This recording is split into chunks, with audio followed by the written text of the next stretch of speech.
मेरा नाम रंजीत है। हम सब लोग एक ही घर में रहते थे। मेरे माता पिता, मेरे चाचा चाची और मैं। हमारा एक बड़ा सा घर था जहाँ दिन की शुरुआत माँ की आवाज़ से और रात का आखिर पिता की प्रार्थनाओं से होता था। लेकिन उस दिन सब कुछ बदल गया।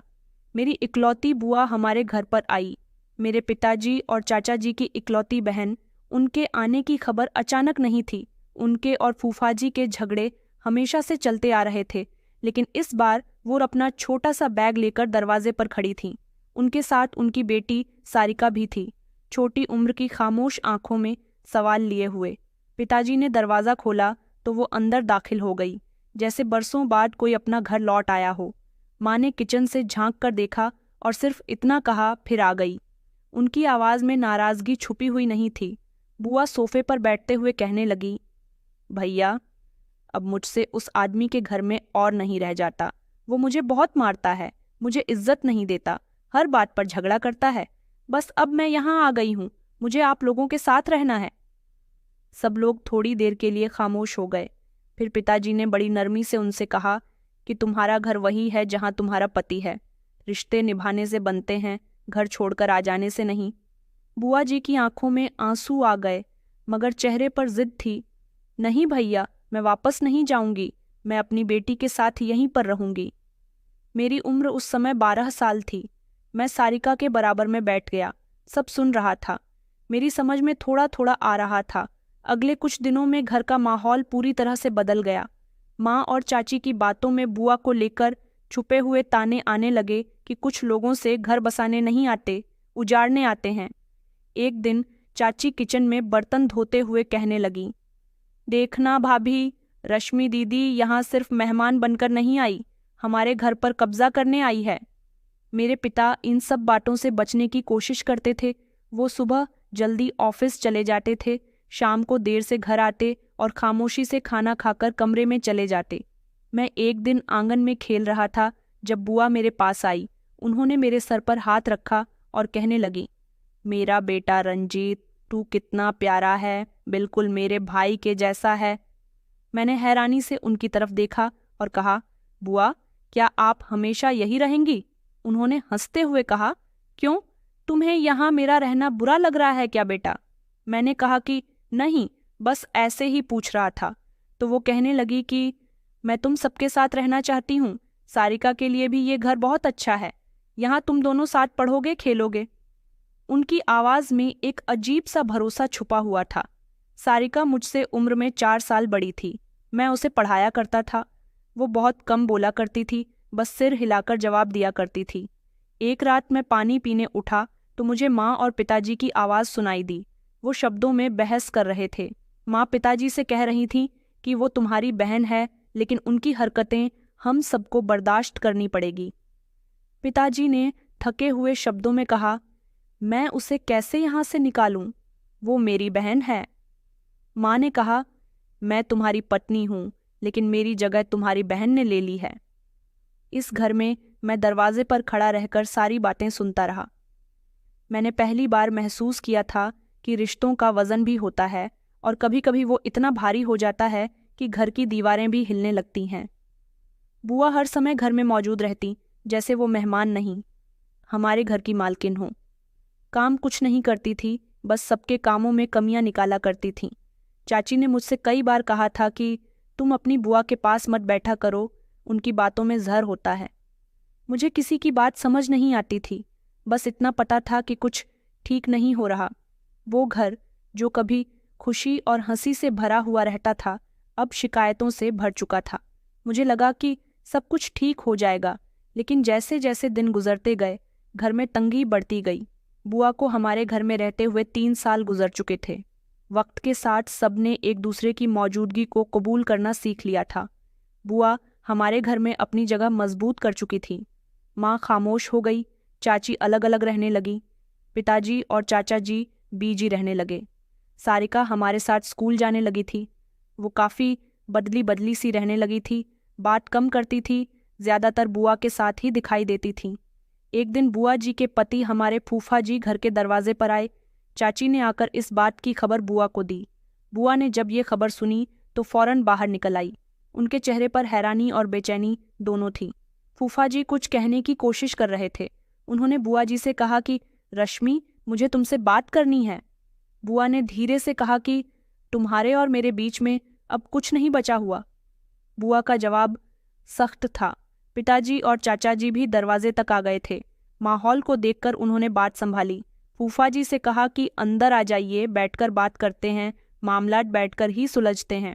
सब लोग अंदर आकर बैठ गए। काफी देर तक बातचीत हुई। हम सब कमरे से बाहर थे, लेकिन आवाज साफ सुनाई दे रही थी। फूफा जी ने कहा कि रश्मि, 3 साल हो गए, मैं सुधर गया हूँ, हमारी बेटी की खातिर प्लीज घर वापस चलो। उनकी आवाज में सच्चाई थी। बुआ कहने लगी कि सुधार लिया है, तुम कभी नहीं सुधर सकते। तब कहाँ थे जब हर बात पर हाथ उठाया करते थे। चाचा जी ने कहा कि रश्मि, तुमने अपने 3 साल मायके में गुजारे हैं, मैंने कभी तुमसे कुछ नहीं कहा। अब तुम्हें अपने पति के साथ उसके घर चले जाना चाहिए। बुआ खामोश हो गई और धीरे से कहने लगी कि मैं तो सिर्फ अपनी बेटी की खातिर यहाँ पर रह रही थी। अगले दिन बुआ ने अपना सामान पैक करना शुरू कर दिया। घर का माहौल थोड़ा बदला बदला सा था। पिताजी खुद जाकर उन्हें स्टेशन छोड़ आए। जाते समय बुआ जी ने मुझसे कहा कि बेटा, हमेशा अपनी पढ़ाई में ध्यान लगाना।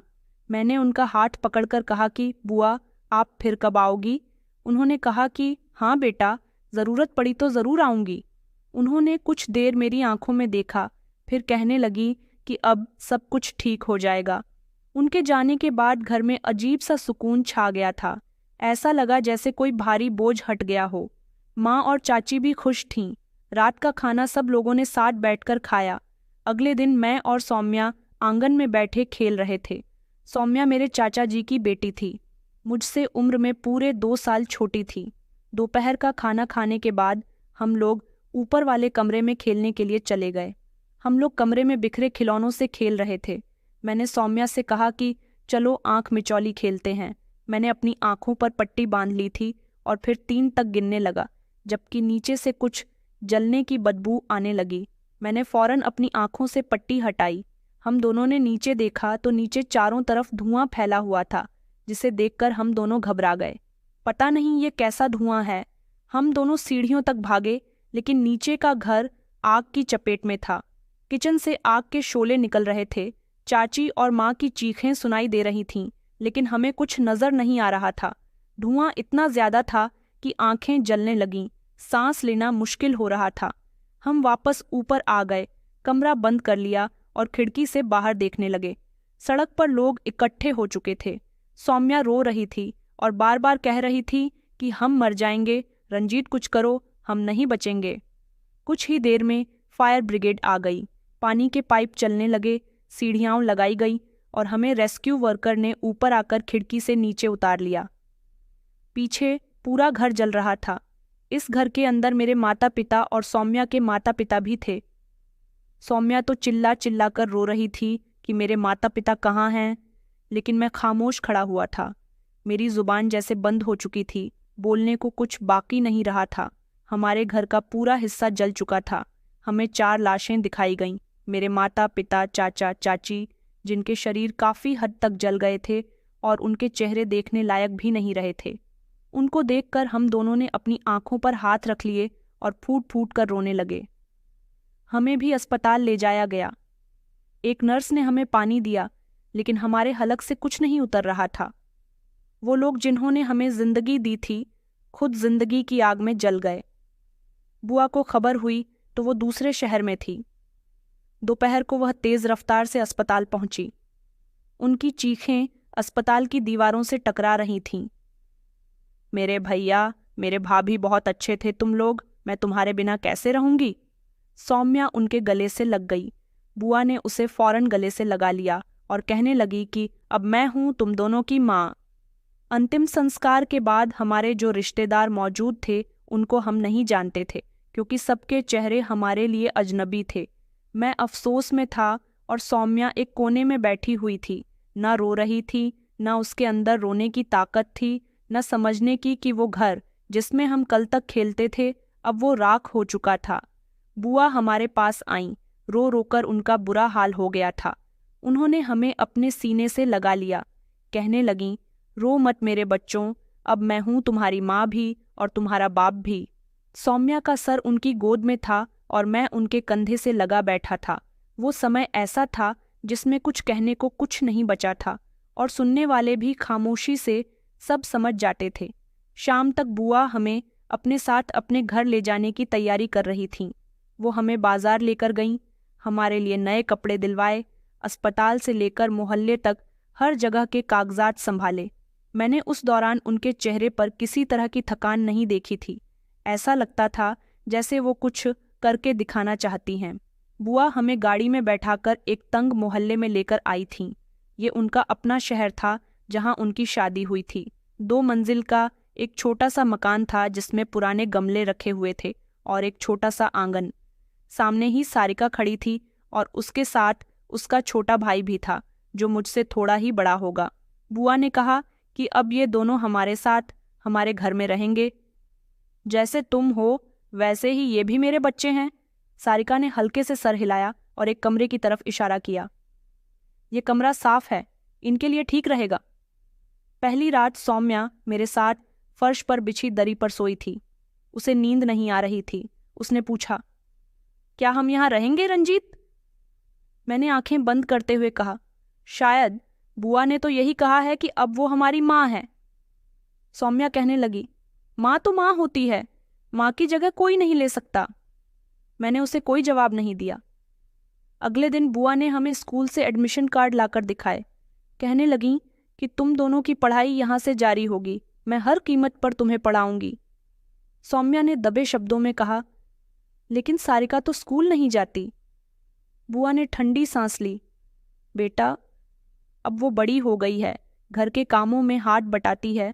तुम दोनों अभी बच्चे हो, तुम्हें शिक्षा हासिल करनी है। फूफा जी हमें घर में कम ही नजर आते थे। अगर आते भी तो खामोश रहते थे, जैसे कोई बोझ ढो रहे हों।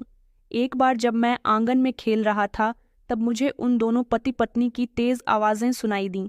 फूफा जी कह रहे थे, कब तक तुम अपने भाइयों के बच्चों को पालोगी? हमारे अपने बच्चे भी तो हैं। बुआ ने जवाब दिया, उनका पालना तुम्हें नहीं, मुझे है और मैं उनको खुद पाल लूंगी। तुम्हें क्यों तकलीफ हो रही है? उस दिन मुझे अंदाजा हो गया था कि अंदर उन दोनों के बीच झगड़ा हो रहा है, लेकिन बुआ झगड़े को हमारे सामने जाहिर नहीं होने दे रही थीं। सारिका ने सौम्या को किचन का काम सिखाना शुरू कर दिया था।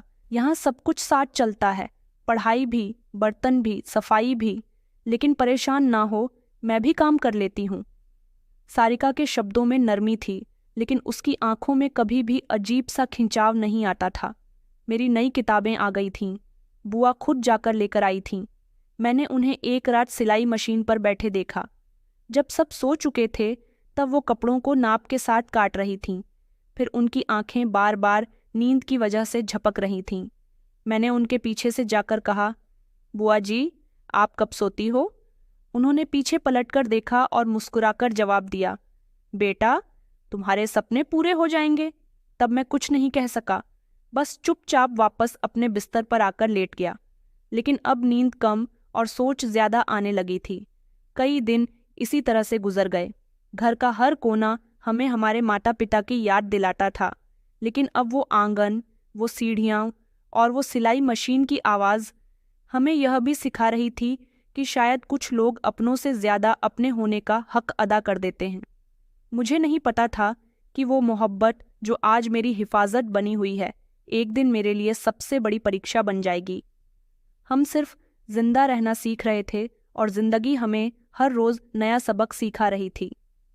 एक दिन सौम्या ने मुझसे कहा, कभी कभी लगता है बुआ बहुत अच्छी हैं, लेकिन उनकी आंखों में कुछ छुपा हुआ होता है, जैसे वो कुछ कहना चाहती हैं लेकिन कहती नहीं हैं। मैंने हंसते हुए कहा, शायद हमें ज़्यादा सोचने की आदत हो गई है। हम दोनों खामोश हो गए। जिंदगी रुक ले रही थी और हम बस उसे झेलने की कोशिश कर रहे थे।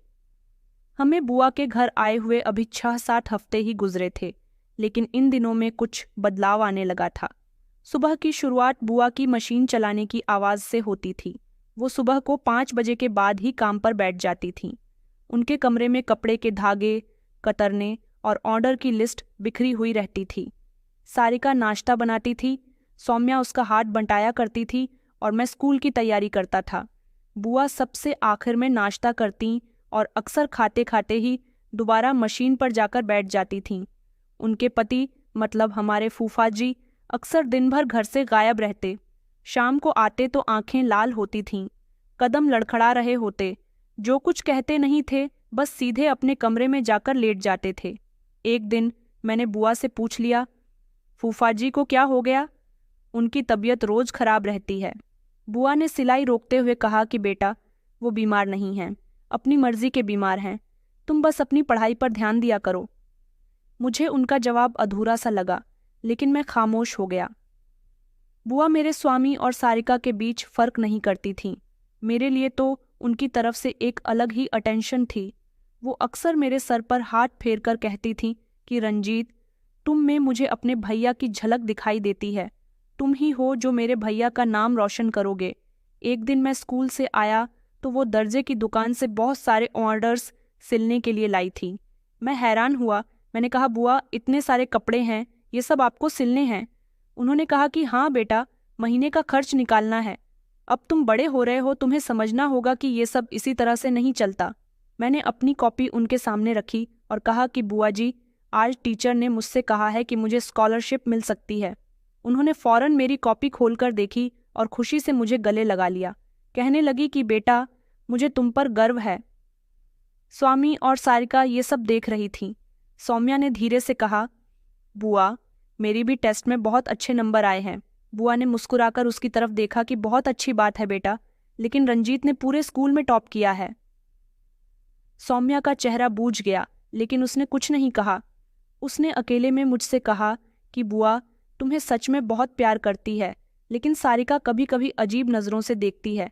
मैंने कहा कि तुम्हें ऐसा लगता है, तो वो कहने लगी कि हाँ, और सारिका तुम्हारी बातों पर ज़्यादा बोलती भी नहीं है। मैंने बात टाल दी। मुझे सारिका से कोई शिकायत नहीं। अब मुझे एहसास हो गया था कि अब हम इस घर में सिर्फ मेहमान नहीं बल्कि परिवार का सदस्य बन गए हैं। एक दिन बुआ बहुत थकी हुई लग रही थी। हाथों में निशान थे, आंखों में नींद का नामो निशान नहीं। मैं उनके करीब गया। मैंने कहा, बुआ, आप कुछ देर के लिए सो जाइए, मशीन में चला लेता हूँ। उन्होंने प्यार से मेरे सर पर हाथ रखा। कहने लगी कि नहीं बेटा, ये तुम्हारी जगह नहीं है, तुम पढ़ाई करो, मशीन मेरे लिए है। तुम्हारी दुनिया में कामयाबी आनी चाहिए और इसलिए मैं जितनी कुर्बानी दूं कम है। फूफा जी घर से अब ज्यादातर गायब रहने लगे थे। एक शाम वो घर आए तो पूरी तरह से नशे में थे। वो दरवाज़ा ठोकर मारकर खोलकर दीवार से टकराकर अंदर आए। बुआ ने उन्हें सहारा दिया, कमरे में पहुंचा, लेकिन वो उनको गालियां देने लगे। कहने लगे कि तुझे क्या मिला, इन बच्चों को पालकर तेरा अपना बेटा रोटी मांगता है और इस रंजीत की किताबों में तू अपने सारे पैसे बर्बाद कर रही है। बुआ पूरी तरह से खामोश रही और उनके बाजू थाम कर उनको बिस्तर पर लिटा दिया। दरवाजे के पीछे खड़ा हुआ मैं सब कुछ सुन रहा था। ये सब कुछ मेरे लिए बहुत अजीब था। मुझे कुछ भी समझ में नहीं आ रहा था कि बुआ जो मेरे लिए सब कुछ कर रही है, वो खुद क्या कुछ सह रही है। कई रातें ऐसी आईं जब बुआ सोई ही नहीं थी, बस कपड़े सिलती रहती थीं। उनके हाथों पर छाले पड़ गए थे। मैंने एक दिन उनके हाथों पर दवाई लगाते हुए कहा कि ये सब आप क्यों करती हो? हमें स्कूल पढ़ाने की क्या ज़रूरत है?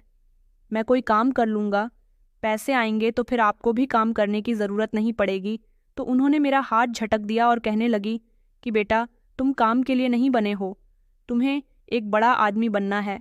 तुम्हारी पढ़ाई मेरा गर्व है। स्वामी ने भी एक दिन बुआ से कहा कि हम सिलाई सीख लेते हैं, आपका कुछ बोझ कम हो जाएगा, क्योंकि अब हम धीरे धीरे बड़े हो रहे थे, थोड़ा बहुत काम करना चाहते थे। बुआ ने उसे भी रोक दिया। कहने लगी कि तुम दोनों सिर्फ पढ़ोगे, घर के काम सारिका देख लेगी। सारिका सब कुछ देखती रही, सुनती रही। उसके चेहरे पर समय के साथ गुस्सा आने लगा था, लेकिन वो खामोशी जो कभी सारिका के पिता में था। अब हालात ऐसे हो गए थे कि घर का खर्चा, बच्चों की फीस और राशन तक सब बुआ की सिलाई की कमाई से ही निकलने लगा था।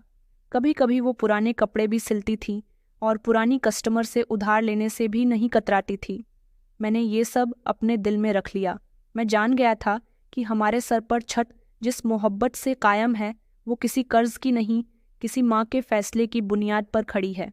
मगर ये भी हकीकत थी कि हर फैसला चाहे जितना भी नेक हो, अपनी कोई ना कोई कीमत ज़रूर रखता है, और वो कीमत कब कैसे और किसे वसूल की जाएगी।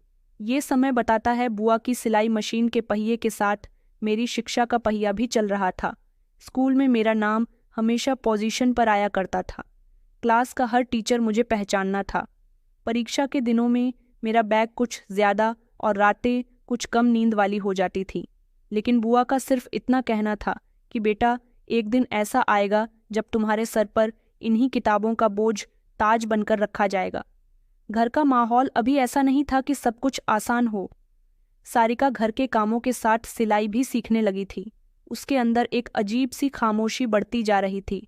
बुआ ने एक दिन अपने बेटे सोहन से कहा कि अगर तुमने स्कूल जाना शुरू नहीं किया तो मैं तुम्हें फैक्ट्री में भिजवा दूंगी। सोहन हंसते हुए कहने लगा कि रंजीत भैया है तो स्कूल जाने के लिए सोहन की उम्र काफ़ी हो चुकी थी और वो पढ़ना लिखना ही नहीं चाहता था। उसने अपनी माँ से कहा कि रंजीत भैया तो पढ़ लिख कर सब कुछ संभाल लेंगे, मुझे क्या ज़रूरत है पढ़ने की। बुआ का चेहरा अचानक से सीरियस हो गया। उन्होंने सिलाई छोड़कर कहा कि हर माँ चाहती है कि उसका हर बच्चा कामयाब हो, लेकिन अगर कोई बिगड़ना चाहे तो माँ कुछ नहीं कर सकती। सारिका एक दिन सोम्या के पास आई। दोनों छत पर बैठी हुई थी। उसने सोम्या से कहा, यह घर कभी तुम्हारा नहीं होगा सोम्या, लेकिन तुम सबकी लाडली बन गई हो। सौम्या ने उसे चौंक कर देखा और कहा, क्या मतलब है तुम्हारा? सारिका ने थोड़ी देर खामोश रहकर कहा कि छोड़ो, तुम कभी भी इस बात को नहीं समझोगी। मुझे ये बातें देर से पता चली, लेकिन इतनी देर से भी नहीं कि नज़रअंदाज की जा सके। स्कूल में मेरे एग्ज़ाम चल रहे थे। हर दिन एक नई जंग। एक दिन मेरा पेन खो गया तो बुआ ने रात को अपना सिलाई का काम रोककर पहले मुझे पेन दिलवाने के लिए दुकान का चक्कर लगाया। वो वापसी पर काफ़ी थकी हुई थी, लेकिन उनके चेहरे पर मुस्कुराहट थी। उन्होंने कहा कि तुम्हारी पढ़ाई में किसी चीज़ की कोई कमी नहीं होनी चाहिए, इसलिए मैं हर दुकान के चक्कर लगा लूँगी। मैंने कहा, बुआ, आपको आराम करना चाहिए था। मैं तो कल स्कूल की ही दुकान से पेन ले लेता। उन्होंने सर हिलाया। उन्होंने कहा कि बेटा, पहले मांगना सीखोगे तो बाद में सब छीन जाने का डर रहेगा। तुम्हें देने वाला बनना है, मांगने वाला नहीं। उनके ये शब्द मेरे दिल पर लिखे हुए थे। इंटर के टाइम मैंने स्कॉलरशिप फॉर्म भरा। स्कूल वालों ने मुझे पूरी तरह से सपोर्ट किया। प्रिंसिपल सर ने कहा कि रंजीत, तुम हमारे स्कूल का गर्व हो, तुम स्कॉलरशिप पर निकल गए तो आने वाले बच्चों के लिए भी दरवाजे खुल जाएंगे। मैंने घर आकर ही खुशखबरी बुआ को सुनाई तो वो बहुत खुश हुईं। मेरे लिए मीठा भी मंगवाया और मोहल्ले की औरतों को बुलाकर कहा कि ये मेरा बेटा है, एक दिन बहुत बड़ा आदमी बनेगा। मोहल्ले में लोग तरह तरह की बातें करने लगे कि अपने बच्चों को तो खाना भी ठीक से नहीं देती और अपने भाई के बेटे पर कैसे सब कुछ लुटा रही है। बुआ जी ने कभी उनकी बातों का जवाब नहीं दिया था, बस सर झुकाकर खामोशी से अपना काम करती रहती थी, लेकिन मैं जानता था कि उनका दिल दुखता है। सारिका ने एक दिन मुझसे कहा कि तुम बहुत खास हो मेरी माँ के लिए। माँ तुम्हारे लिए बाजार जा सकती है, लेकिन मेरी शादी की कोई बात आए तो बहाना बना देती है। अब हम लोग जवान हो चुके थे, एक दूसरे की परेशानियों को, खामोशीपन को अच्छी तरह से समझते थे। मेरे पास सारिका की बात का कोई जवाब नहीं था। सोहन अब धीरे धीरे घर देर से आने लगा था। उसके कपड़ों से शराब की बदबू आती थी। एक दिन तो बुआ ने उसके मुंह पर थप्पड़ भी मारा और कहा कि मैंने तुम्हें इसी दिन के लिए बचाया था, लेकिन तुमने तो मेरी बात कभी मानी ही नहीं। सोहन ने दरवाज़ा जोर से बंद किया और बाहर चला गया। रात को जब मैं पढ़ाई कर रहा था, बुआ मेरे करीब आई और खामोशी से मेरे पास बैठ गई। कुछ देर कुछ नहीं बोली, फिर धीरे से कहने लगी कि कभी कभी माँ सब कुछ करके भी खाली रह जाती है। तुम मेरा वो खालीपन भर रहे हो रंजीत। मैंने उनकी तरफ देखा लेकिन कुछ नहीं कह सका। मुझे स्कॉलरशिप मिल गई थी। मुझे शहर के एक फेमस कॉलेज में एडमिशन की ऑफ़र हुई थी। फीस भी कम थी, लेकिन फिर भी हमारे लिए बहुत ही मुश्किल थी। मैं खुश था, लेकिन मेरे अंदर एक बेचैनी थी। घर आकर मैंने बुआ को सब कुछ डिटेल से बताया। उन्होंने ध्यान से सुना और हर चीज़ का खर्च अलग रखा और फिर एक लम्हे को खामोश हो गई। उनके चेहरे पर वही सोचने वाला अंदाज था जो हर महीने के आखिर में नज़र आ जाता था। फिर कहने लगी कि कितने दिन में फ़ीस जमा करनी है। मैंने कहा कि 5 दिन के अंदर। उन्होंने मोहल्ले की एक औरत से सिलाई का एक्स्ट्रा काम ले लिया। वो देर रात तक जागती रहती थी। 2 दिन के बाद सौम्या मेरे पास आई और कहने लगी कि बुआ जी के हाथों पर छाले पड़ गए हैं, वो तुम्हें दिखाना नहीं चाहती। मैंने बुआ को रोकने की कोशिश की। बुआ, आपको खुद को थोड़ा समय देना चाहिए, आराम करना चाहिए। मेरा किसी सरकारी कॉलेज में भी तो एडमिशन हो सकता है ना? उन्होंने फौरन इनकार कर दिया। कहने लगी कि नहीं, तुम्हें वहीं पढ़ना होगा जहां तुम्हारा मुकाम है, कमज़ोर माहौल से निकलना है तो शिक्षा में समझौता नहीं होगा। चौथे दिन वो एक छोटे से डब्बे के साथ मेरे पास आई। ये लो बेटा, तुम्हारा एडमिशन पूरा हो जाएगा, डिब्बा खोल कर देखो। डिब्बे के अंदर सोने की बालियां थीं जो मैंने बचपन में बुआ जी के कानों में कभी देखी थी। मेरा दिल उदास हो गया। मैंने कहा, नहीं बुआ जी, ये तो आपकी अमानत है, ये आपकी अपनी चीज़ है, आपने हमेशा इसे संभाल कर रखा, इसे मैं नहीं ले सकता। उन्होंने मेरे हाथ थाम लिए और कहा कि बेटा, अब ये तुम्हारी है, ये मेरे लिए नहीं, तुम्हारे लिए रखे थे। जब तुम कामयाब हो जाओगे तो यही मेरी शान होगी। मैंने बालियों को हाथ में लिया। मेरा दिल भारी हो रहा था। अगले दिन वो एक जानने वाली सुनार के पास गई और अपनी कानों की बालियां बेच दीं। उसी दिन कॉलेज में मेरा रजिस्ट्रेशन हो गया था। हॉस्टल की फीस भी दे दी गई थी। जैसे ही मेरा एडमिशन पूरा हुआ, मेरे लिए नई दुनिया के दरवाजे खुलने लगे। हॉस्टल में नए कमरे, नए चेहरे और नए उसूल थे। मैं पहली बार घर से दूर था, लेकिन बुआ की आंखें हर समय मेरे दिमाग में रहती थीं। हफ्ते के आखिर में मैं उनसे फ़ोन पर बात कर लिया करता था। वो पहले पूछती थी कि खाना समय पर खा रहे हो ना, फिर कहती कि पढ़ाई से दिल मत चुराना, ऐसा ना हो कि दोस्तों के साथ मौज मस्ती करने में लग जाओ, तुम्हें यहाँ तक पहुँचने में तुमने और मैंने बहुत मेहनत की है। मैं कहता कि बुआ जी, मुझे अच्छे से याद है। शहर की रौनक नहीं थी, लेकिन इस रौनक में कई लोगों की हकीकत छुपी हुई थी। एक दिन मैं लाइब्रेरी में बैठा पढ़ रहा था, तभी मेरे पास सौम्या का फ़ोन आया। उसने कहा कि रंजीत, और इतना कहकर वो खामोश हो गई। मैंने हैरानी से पूछा कि क्या हुआ, सब ठीक है ना, इस समय तुमने क्यों फ़ोन किया है? उसकी रोती हुई आवाज़ निकली। मैंने कहा, तुम रो क्यों रही हो? उसने कहा, भाई, मुझे तुम्हारी याद आ रही है, मुझे तुमसे कुछ कहना था लेकिन हिम्मत नहीं हो रही। मैं खामोश रहा, फिर धीरे से कहा कि जो भी है साफ साफ बताओ। उसने कहा कि हम बचपन से एक दूसरे के साथ हैं। इतना कहकर वो खामोश हो गई। फिर कहने लगी कि मुझे लगता है कि यहाँ मैं तुम्हारे बिना बहुत अकेली हो गई हूँ। मैं समझ सकता था, वो मेरी कजिन थी। हम दोनों एक दूसरे के साथ हमेशा भाई बहन और दोस्तों से भी बढ़कर रहे थे। मेरे हाथ से पेन छूटकर गिर गया। मेरे आ जाने के बाद वो अपने आप को बहुत अकेला महसूस कर रही थी। कुछ देर के बाद मैंने कहा, सौम्या, तुम ठीक कह रही हो, मुझे भी तुम्हारी यहाँ पर बहुत याद आती है। इतना सुनकर उसने फ़ोन बंद कर दिया। उस रात मुझे नींद नहीं आई थी। किताबें मेरे पास ही रखी हुई थीं, लेकिन मैं उनको नज़रअंदाज कर रहा था। हॉस्टल की ज़िंदगी सिंपल नहीं थी, खाने को भी मामूली सा खाना मिला करता था। टाइम तो कभी मिलता ही नहीं था। पैसे भी काफ़ी सारे खर्च हो रहे थे। स्कॉलरशिप से फीस का हल निकल आता था, लेकिन रोज़ के खर्चे अभी भी बुआ की जिम्मेदारी थे। एक दिन फ़ोन पर बुआ ने कहा कि बेटा, मैं सिलाई का काम बढ़ा रही हूँ, शाम को भी कपड़े लेने जा रही हूँ। मैंने कहा, बुआ, मैं भी कुछ करना चाहता हूँ, शायद कोई छोटा मोटा काम ही कर लूँ ताकि आपका बोझ कम हो जाए। उन्होंने सख्ती से कहा कि नहीं, तुम्हारा काम सिर्फ पढ़ाई करना है, बाकी सब कुछ तुम मुझ पर छोड़ दो।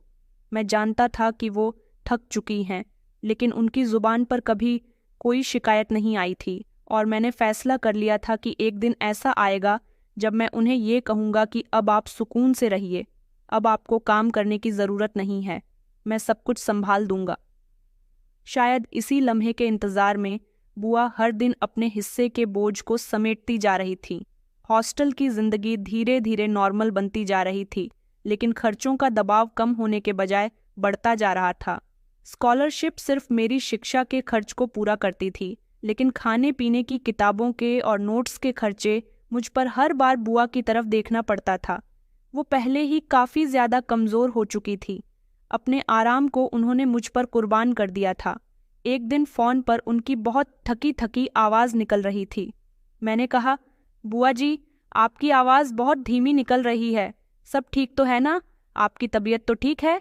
उन्होंने कहा कि हाँ बेटा, बस काम थोड़ा बढ़ गया है, 2 नए ऑर्डर लिए हैं, जल्दी से पूरे करने हैं।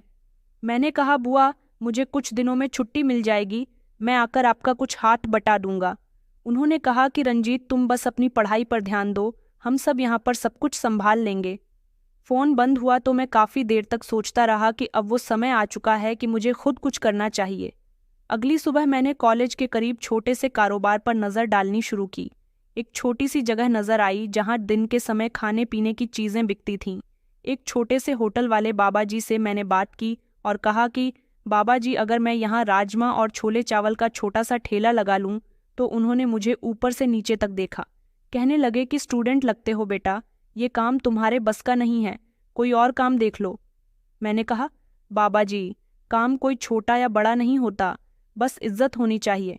वो मुस्कुराने लगे और कहने लगे कि अच्छा ठीक है, एक कोने में जगह है, साफ रखो, वक्त पर आओ तो किसी को कोई ऐतराज़ नहीं होगा। मैंने अगले ही दिन से तैयारी शुरू कर दी थी।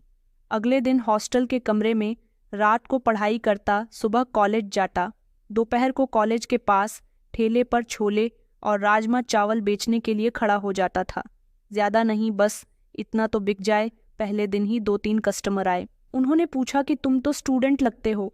मैंने कहा कि जी, मैं पढ़ाई भी कर रहा हूँ, साथ में कमा भी रहा हूँ। फिर कुछ दिनों तक ये सब कुछ करना मेरी आदत बन गई। ठेला खोलने से कुछ आमदनी होने लगी तो मैंने कॉलेज, किताबें और फाइल्स का खर्च अपने इन्हीं पैसों से करना शुरू कर दिया। हॉस्टल की कैंटीन से खाना लेना भी बंद कर दिया। जो कुछ बचता वही खुद खा लेता। रात को हॉस्टल में वापसी पर बुक्स खोलता, कानों में बुआ की आवाज़ गूंजने लगती। अपना समय बर्बाद मत करना, तुम्हें किसी की बैसाखी नहीं चाहिए। एक रात मैं खिड़की के पास बैठा हुआ था जब सौम्या का फिर से मुझे फ़ोन आया। रंजीत, सोते नहीं गए? मैंने कहा कि नहीं, बस नोट्स तैयार कर रहा था। तुम कैसी हो? कुछ देर की खामोशी के बाद उसने कहा कि बुआ जी की तबीयत अब पहले जैसी नहीं रही। सिलाई करते करते उनकी कमर में दर्द रहने लगा है। मैंने कहा, उन्होंने तो मुझे कुछ नहीं बताया। हाँ, वो तुम्हें नहीं बताएंगे, हम भी कुछ नहीं बताते, लेकिन मैं सब कुछ देख रही हूँ। वो अपने आप को थका रही है। सारिका भी अलग अलग रहने लगी है। सोहन भी बिगड़ता जा रहा है और फूफा जी के बारे में तो तुम्हें पता ही है, काफ़ी समय से गायब हैं, घर पर आए ही नहीं हैं। बुआ जी को उनकी कोई फिक्र नहीं है। वो समझ गई हैं कि नशे की हालत में कहीं मर गए होंगे। मैंने कहा, सारिका अलग अलग रहने लगी है, इसका क्या मतलब? सौम्या ने बताया कि वो सिर्फ अपने काम से काम रखती है। शायद बुआ का बर्ताव उसे अच्छा नहीं लगता। वो कहती है कि तुम लोग ही मेरी माँ के लिए सब कुछ हो, हम कुछ नहीं हैं। मैंने कहा, क्या ये सब कुछ मेरी वजह से हो रहा है सौम्या? उसने कहा, तुम्हारी वजह से नहीं, माहौल बदल गया है, सबके दिलों में कुछ न कुछ इकट्ठा हो रहा है। मैं खामोश हो गया। सौम्या की आवाज़ आज कुछ धीमी और थकी हुई निकल रही थी। मैंने कहा कि तुम ठीक हो सौम्या? तो वो खामोश हो गई और फिर धीरे से कहने लगी कि मुझे कुछ दिनों से बुखार हो रहा है। बुआ जी कहती हैं कि तुम बिल्कुल ठीक हो, तुम्हारे सब बीमार होने के बहाने हैं। कहती हैं कि घर के काम करो, घर के काम करने से सेहत बनी रहती है। मैंने कहा, तो तुम खुद डॉक्टर के पास चली जाती। उसने कहा कि नहीं, मैं डॉक्टर के पास नहीं गई, वहाँ जाती तो डॉक्टर को पैसे कहाँ से देती। सारिका कहती है कि अब मुझे भी सिलाई सीखनी चाहिए, लेकिन बुआ तो सिर्फ तुम्हारी पढ़ाई पर ही ध्यान देती है। सौम्या की आवाज़ में आज वो थकान थी। मैंने कहा, सौम्या, तुम अपने आप को अकेला मत समझना, बस परीक्षा खत्म होने दो, मैं आ जाऊंगा, हम मिलकर कुछ बेहतर सोचेंगे। तुमसे बात करके मुझे कुछ हल्का महसूस होता है। मैंने कहा कि मैं अपने पैरों पर खड़ा होना चाहता हूँ। सारिका को भी बुआ जी से शिकायत रहती है कि वो उसकी शादी नहीं करना चाहती। सबसे पहले मैं कामयाब होने के बाद सारिका की शादी करवाऊंगा और फिर तुम्हारे लिए भी एक अच्छा सा हमसफ़र देखकर तुम्हें भी विदा कर दूंगा, क्योंकि अब तुम भी मेरी जिम्मेदारी हो। चाचा चाची तो नहीं रहे, लेकिन तुम फिक्र मत करना, तुम्हारा भाई है तुम्हारा ख्याल रखने के लिए। सौम्या से बात करने के बाद मेरा दिमाग उलझ गया था। किताबों पर लिखे हुए शब्द धुंधले धुंधले से नजर आने लगे। अगले दिन मैं अपने काम पर वापस गया। कस्टमर आते रहे, कुछ खाने की तारीफ करते तो कुछ कीमत पर बहस करते, लेकिन मैं बार बार यही सोचता रहा कि मुझे जल्द से जल्द कामयाब होना है, क्योंकि अब ये सिर्फ शिक्षा का नहीं, बुआ जी, सौम्या और मेरे अपने वजूद का सवाल बन चुका था। मैंने पैसों की बचत करनी शुरू कर दी थी, खाने में कमी कर दी, खुद पर कम खर्चा किया। कुछ ही हफ्तों में इतने पैसे बच गए थे कि अगले सेमेस्टर की फाइल्स खरीद सकूं। बुआ जी को जब इस बारे में बताया तो उन्होंने कहा कि मेरे रंजीत ने मर्द बनने का सबूत दिया है। मैं हंसने लगा और कहा कि बुआ जी, मर्द वो होता है जो माँ का बोझ हल्का कर दे, औरत का बोझ नहीं बढ़ाए। बुआ जी ने मुझे पहली बार इतने ध्यान से देखा था जैसे कुछ कहना चाहती हो, लेकिन जुबान बंद रखी। मैंने उनकी खामोशी नोट कर ली थी, लेकिन उस समय मेरे पास सिर्फ 2 रास्ते थे, मेहनत या हार। मैंने पहले वाला ऑप्शन चुना था। एग्जाम्स का दिन आ चुका था, तैयारी पूरी थी, लेकिन दिमाग में एक अजीब सा शोर था। एग्जाम देने के लिए दाखिल हुआ तो कमरे में बहुत सारे स्टूडेंट्स थे, कुछ कॉन्फिडेंस से भरपूर तो कुछ की आंखों में सपने जरूर थे। मैंने खामोशी से अपना रोल नंबर तलाश किया, बैठकर एक गहरा सांस लिया और अपना पहला एग्जाम दिया। मेरे दिल में पहला ख्याल यही आया कि बुआ जी, ये भी आपकी प्रार्थना है जो मुझे सब कुछ समझ में आ रहा है। एग्जाम देते समय 1 मिनट के लिए भी मेरा पेन नहीं रुका था। आखिरी समय तक मैं पूरे होशो हवास में एग्जाम देता रहा। एग्जाम कंप्लीट हुआ तो दिल में एक उम्मीद की किरण थी। गुजरते हुए दिनों के साथ परीक्षा भी संपन्न हुई तो रिजल्ट आने का इंतजार था। हॉस्टल में भी सब एक ही सवाल किया करते थे कि तुम्हें क्या लगता है। मैं मुस्कुराकर जवाब दिया करता था कि अगर किस्मत और मेहनत ने हाथ मिला लिया तो मैं ज़रूर कामयाब हो जाऊंगा। एक दिन कॉलेज की लाइब्रेरी में बैठा हुआ बुक्स पढ़ रहा था कि तभी अचानक फ़ोन आया। सौम्या का नहीं, बुआ जी का। उनकी आवाज़ में खास चमक थी। रंजीत, तुम्हारा नाम लिस्ट में आया है, तुम्हारा नाम टॉप 10 में है बेटा, तुम कामयाब हो गए। अचानक मेरे होश उड़ गए। एक लम्हे को लगा जैसे सब कुछ थम गया हो। मैंने कहा, बुआ जी, आप सच कह रही हो? उन्होंने कहा कि हाँ बेटा, तुमने हमारे सपने सच कर दिखाए। मेरी खुशी के ठिकाने नहीं थे। खबर फैलने में देर नहीं लगी। कॉलेज की तरफ से फंक्शन रखा गया जहां मीडिया भी मौजूद था। मुझसे सवाल किया गया कि आपकी कामयाबी के पीछे सबसे बड़ा हाथ किसका है। मैंने माइक हाथ में लेकर कहा कि मेरी माँ, जिन्होंने मुझे जन्म नहीं दिया लेकिन हमेशा जिंदा रखा। मेरी बुआ, वो औरत जो सुबह से रात तक सिलाई करती रही ताकि मैं एक दिन अपने पैरों पर खड़ा हो सकूं। एक रिपोर्टर ने पूछा कि उनका नाम क्या है तो मैंने बताया कि रश्मि श्रीवास्तव। वो मेरे लिए सिर्फ मेरी बुआ नहीं बल्कि मेरे माता पिता, मेरे सब कुछ हैं। फंक्शन खत्म हुआ तो सब लोगों ने मुझे खूब बधाइयाँ दीं। कॉलेज के टीचर्स और प्रोफेसर्स ने कहा कि तुम जैसे स्टूडेंट हमारा गर्व हो। तुमने दिखा दिया कि हालात चाहे जैसे भी हो, लगन कामयाबी दिलवा ही देती है। पूरे शहर में मेरा जिक्र होने लगा। पोस्टिंग का लेटर जैसे ही मेरे हाथ में आया तो पहले सोच यही थी कि अब वो दिन आ गया है जब मैं बुआ जी को वो खुशी दूंगा जिसका उन्होंने कई सालों से सपना देखा। स्पेशल प्रोटेक्शन यूनिट में मेरा नाम आया। पूरे बैच ने सब तालियां बजाकर मुझे बधाइयां दी। मैं घर जाना चाहता था और इस बार वापसी सिर्फ बुआ जी को शुक्रिया कहने की नहीं थी, बल्कि मैं ये भी तय कर चुका था कि बुआ जी से कहूँगा कि अब जल्द से जल्द सारिका की शादी कर दीजिए। मैंने शहर की बड़ी कन्फेक्शनरी से एक मिठाई का डिब्बा लिया और घर के लिए रवाना हो गया। घर पहुंचा तो पुरानी यादें, जब हम इस घर के आंगन में खेला करते थे, सारी यादें मेरे दिमाग में ताज़ा होने लगीं। सामने वही छोटा सा घर आया जिसका दरवाज़ा कई बार सिलाई के शोर से खुलता और बंद हो जाता था। मैंने दरवाजे पर दस्तक दी तो सारिका ने दरवाज़ा खोला। उसे देखकर अंदाज़ा हो गया था कि अब वो पहले जैसी नहीं है। उसके चेहरे पर अजनबियत थी, लेकिन खामोशी भी। उसने कोई सवाल नहीं किया, बस दरवाजे से हटकर अंदर आने का इशारा किया। उसे मुझे देखकर कोई खुशी नहीं हुई थी। मैं घर के अंदर गया। हर चीज़ जैसे वहीं की वहीं रखी हुई थी, लेकिन कुछ भी अलग नहीं था। मेरी नज़रें सौम्या को तलाश कर रही थीं, लेकिन वो कहीं नज़र नहीं आ रही थी। मैंने हल्की आवाज़ में पूछा कि बुआ कहाँ है? सारिका ने कमरे की तरफ इशारा किया। मैं मिठाई का डिब्बा लेकर उस कमरे की तरफ बढ़ा जहाँ कभी बुआ सिलाई किया करती थी। दरवाजे के पास पहुंचा तो अंदर से आवाज़ आई, उठ जा, बीमारी को बहाना मत बना। बुखार है तो क्या हुआ? बुखार तो सबको आता है, क्या बुखार में कोई काम नहीं किया जाता? ये आवाज़ मेरी बुआ की थी, लेकिन अंदाज को झलक थी। अंदर से सौम्या की सिसकियों की आवाज़ आ रही थी। बुआ जी, भगवान के लिए मुझे कुछ देर आराम करने दीजिए, मैं ही तो सारे काम करती हूँ। आपकी बेटी तो आपसे बात तक नहीं करती, मेरा दिमाग चकरा रहा है। बुआ की आवाज़ तेज होने लगी। उन्होंने कहा, भूल गई है क्या तेरे माता पिता कैसे मारे? अभी मेरे साथ जुबान चला रही है। मैंने रंजीत को पाल पोस कर बड़ा किया। उसकी माँ के जेवर बेचकर तेरी ही शादी का बंदोबस्त करूंगी।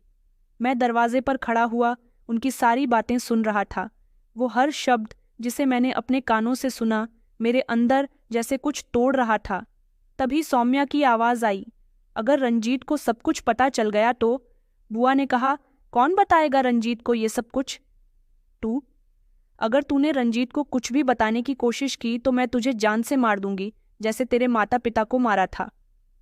उस दिन गैस लीक खुद की थी और किसी को कानों कान खबर नहीं हुई कि मैं वहां खामोशी से जाकर गैस लीक करके आ गई। तब तो किसी को कुछ पता नहीं चला, अब भी किसी को कुछ पता नहीं चलेगा। ये सुनकर अचानक मेरे हाथ से मिठाई का डिब्बा छूट गया और जमीन पर बिखर गया। अंदर खामोशी छा गई। कुछ लम्हे के बाद जब दरवाज़ा खुला और बुआ ने मुझे अपने सामने देखा तो अचानक उनके पैरों तले से ज़मीन निकल गई। उन्होंने हैरानी से कहा कि बेटा तुम आ गए? तुमने मुझे बताया भी नहीं। मैं पीछे हट गया। मेरी आंखों में ढेर सारे सवाल थे, दिल में तूफान। मैंने कहा, बुआ जी, आपने सब कुछ मेरे लिए किया, सिर्फ अपना सपना पूरा करने के लिए?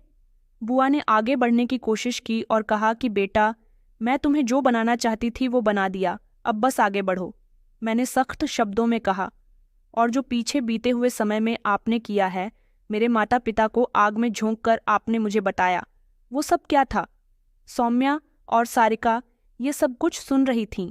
मैंने सौम्या की तरफ देखा, जो दीवार के सहारे खड़ी हुई थी, कमज़ोर और खामोश।